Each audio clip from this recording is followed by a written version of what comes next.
কে বলে পাগল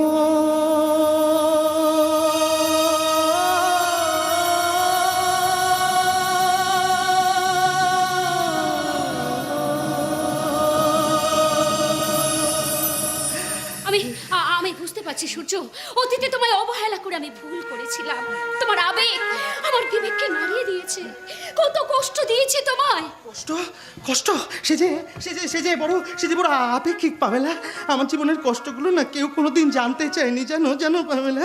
প্রতিদিন সকালবেলা ঘুম থেকে উঠে যখন আমি অনুভব করি যে আমাদের দেশের 100% মানুষের মধ্যে 73.2% মানুষ এখনো অশিক্ষার অন্ধকারে নিমজ্জিত, যাদের মধ্যে 59% মানুষ কেবলই নারী, তখন নিজেকে শিক্ষিত হিসেবে ভাবতে আমার কষ্ট হয় পামেলা। যখন দেখি আমাদের দেশের বহু মানুষ মহামারীর কবলে পড়ে কর্মহীন হয়ে তাদের সন্তানদের ক্ষুধা জ্বালার অন্তর্ভেদী কান্না নিবারণের আশায় মানুষের দরজায় কে ভিক্ষা চেয়ে বলে আমাকে কিছু অর্থ সাহায্য করবেন, আমাকে কিছু অর্থ সাহায্য করুন না। আমি না আমার সন্তানটাকে 2 দিন ধরে কিছু খেতে দিতে পারিনি। তখন নিজের খাবারের থালায় ভাত মাছ মাংস দেখে আমার কষ্ট হয় বাপেরা। ছোটো বুঝবে না গো কালী কাকা, বুঝবে না। আমার এই কষ্টের ভাগ না কেউ কোনোদিন নিতেই পারবে না। আমি নেব সূর্য। হ্যাঁ সূর্য, তুমি বিশ্বাস করো, চোখের জলে আমি আমার মহা ভুলের প্রায়শ্চিত্ত করতে এসেছি। অনুশোচনার আগুনে পুড়ে শুরু করব আমি আমার নতুন জীবনের পথ চলা। অনুশোচনা? হ্যাঁ সূর্য, তুমি বিশ্বাস করো সূর্য, তুমি বিশ্বাস করো, তোমাকে সুস্থ করে তোলার জন্য আমি ডাক্তারি পাশ করে এসেছি। হ্যাঁ, কে বললো আমি অসুস্থ? হ্যাঁ, কেন তোমরা বারবার আমাকে অসুস্থ বলে প্রমাণ করতে চাও? কেন? দয়া করুন দিদিমণি, আপনি ছোট সাহেবকে দয়া করে এই ধরনের কথা বলবেন না। আমি কি বলবো না বলবো সেটা কি তোমার মতন একজন অশিক্ষিতর কাছ থেকে শিখতে হবে? হ্যাঁ, শিখতে হবে। কারণ যে মানবিকতার শিক্ষাই অশিক্ষিত মানুষটার মধ্যে রয়েছে, তার ন্যূনতম অংশ যদি তোমাদের মতো অর্থের বলে বলিয়ান শিক্ষিত মানুষদের মধ্যে থাকতো, তাহলে বাংলা অভিধানে অমানুষ বলে কোনো শব্দ আর থাকতো না।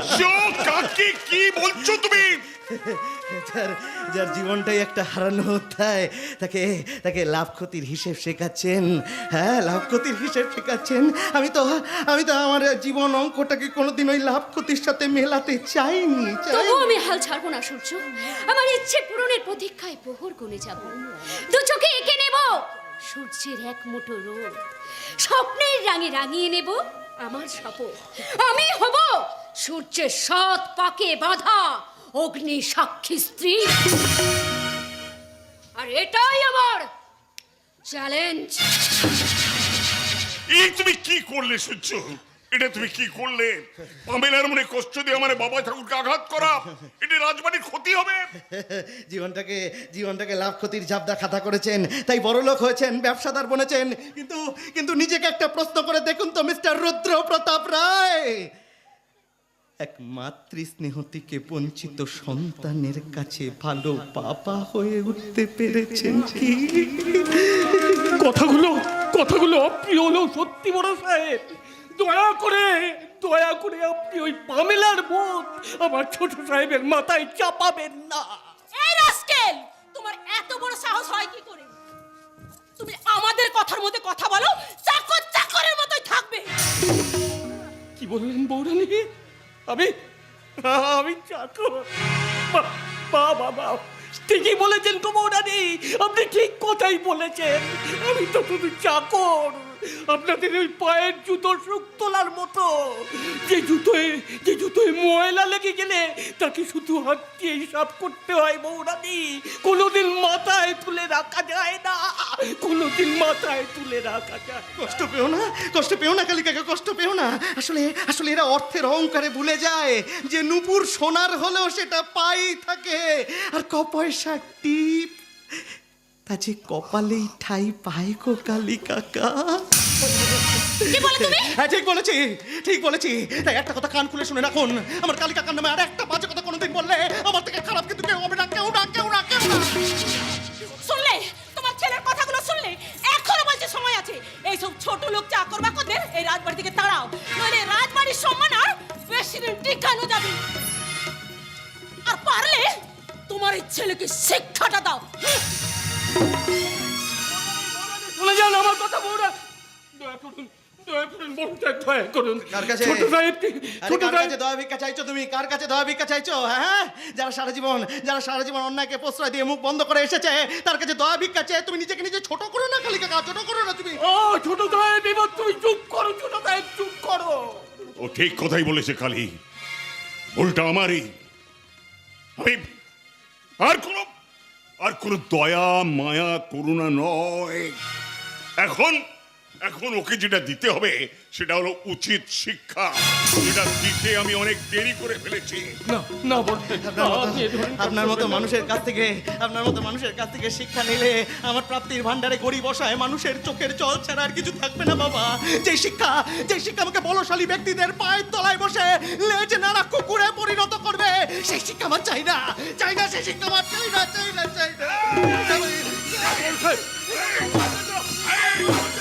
মরে যাবে আমার, মরে যাবে বড় সাহেব, আপনি দয়া করে মারবেন না। এই ছাড়! একটা কথা শুনে রাখ কালী, ওর হাতে পায়ে শিকল বেঁধে ঘরে তালা বন্ধ করে ফেলে রাখবি। আর তা যদি না পারিস, তার জেনে রাখ এই রাজবাড়িতে তোর আর কোনো প্রয়োজন নেই। বড় সাহেব, আহ! এটাই তোর বড় সাহেবের হুকুম। বড় সাহেব, বড় সাহেব, তুলে যান, তুলে যান।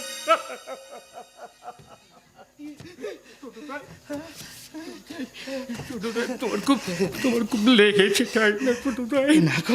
না গো কালী কাকা, না, যা জীবনটাই শূন্য থেকে শুরু, শূন্য দিয়েই শেষ। এই তো ভালো আছি বেশ। চলো কালী কাকা, চলো আমাকে শিকলটা পরিয়ে দেবে। এসো। না না ছোট ভাই, এই ধরনের কাজ তুমি আমাকে করতে বলো না।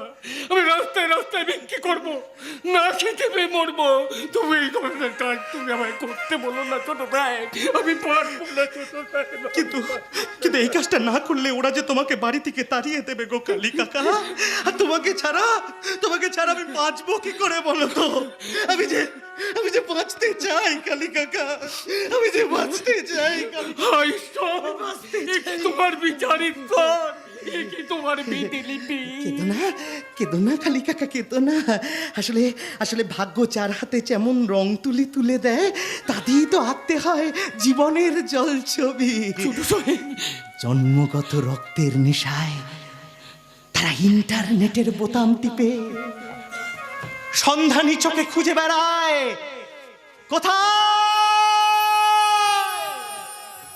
কোন কংসের কারাগারে জন্ম নিতে চলেছে নতুন এক যিশু।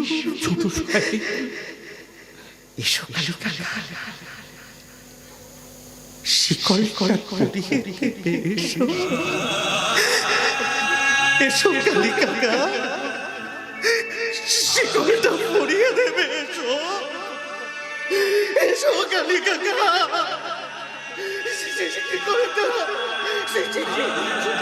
পারবো না ছোট ভাই, আমি পারবো না ছোট ভাই, ছোট ভাই। হায় ঈশ্বর, এ তুমি আমায় কোন পাপের ভাগিদারি করছিস?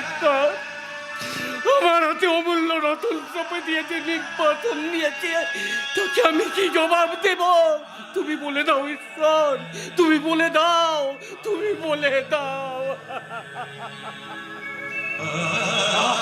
না, আমাকে ভেঙে পড়লে চলবে না।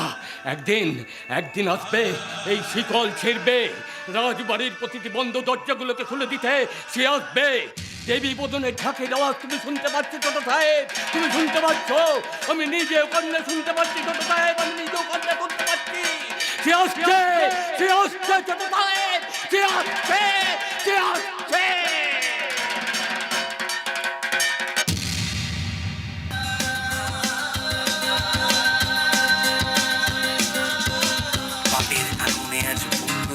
তাই সমাজ বলেছে পুরে চাই, অধর্ম ছেয়েছে ধর্মনীতিকে আজ কলুষিত গোটা দুনিয়ায়। শাসন নয় শুধু শোষণ চায় দুর্নীতিবাজদের অভিযান, এই অত্যাচারের আজ জবাব দিতে সব সন্ত্রাসের শিকল দিয়ে আসছে দে প্রতিবাদ।